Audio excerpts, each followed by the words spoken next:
In March 1947, Earl Louis Mountbatten and his wife Edwina arrive in New Delhi. The great-grandson of Queen Victoria and second cousin to George VI, Mountbatten brings a regal presence to the drama of India's independence. As the last viceroy, he bears responsibility for India's fate. 2nd of April, 1947. I have now completed my first week in office. I should like to be able to paint an encouraging picture of my first impressions, but feel it would be misleading if I did so. The scene here is one of unrelieved gloom. At this early stage, I can see little common ground on which to build any agreed solution for the future of India.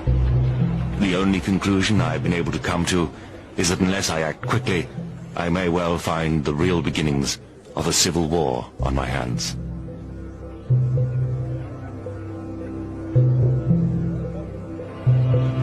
By May, attempts to create a unified India have failed. Gandhi retreats from political life. Muhammad Ali Jinnah, leader of the Muslim League, and Jawaharlal Nehru of the Indian National Congress concede to divide India. Fearing a total loss of control, Mountbatten brings forward the transfer of power to August. Two nations will be created by partition, a secular India and a new homeland for India's Muslims, Pakistan. Nehru addresses the people of India. Long years ago, we made a tryst with destiny, and now the time comes when we shall redeem our pledge. At the stroke of the midnight hour, when the world sleeps, India will awake to life and freedom.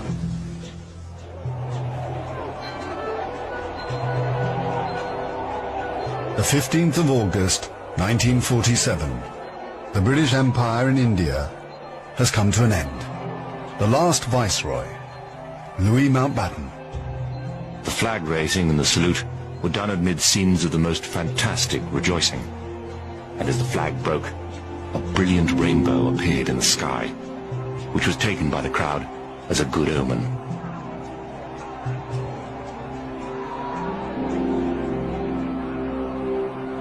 Qasim Muhammad. On the 15th of August came freedom. The freedom to burn, loot and murder. While Delhi and Karachi were celebrating, central Punjab was burning.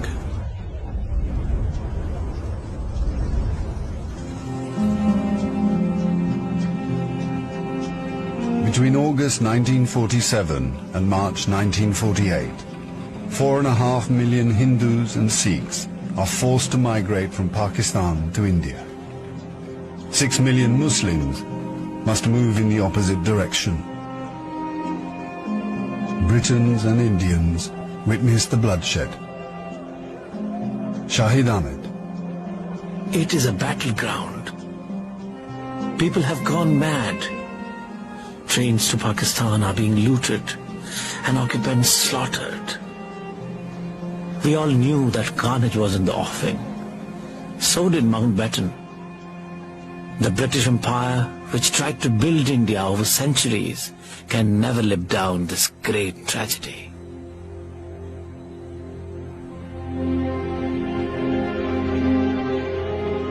Lieutenant Colonel Hubert Boyd Hudson. The sight from the air was awe-inspiring. In this chaos, millions of refugees were struggling to get to India or Pakistan. Thousands of others were doing their best to prevent them, murdering them by the hundred. But death is nothing. There are things more terrible than death.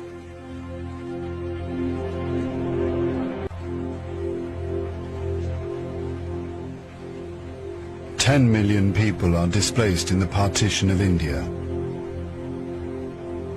1 million are dead.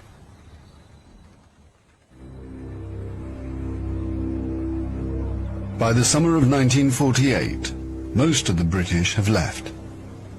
Hubert Boyd Hudson has been in India for 15 years. India is full of ghosts. Houses I have lived in, now inhabited by Indians, remind me of the days which will never come again.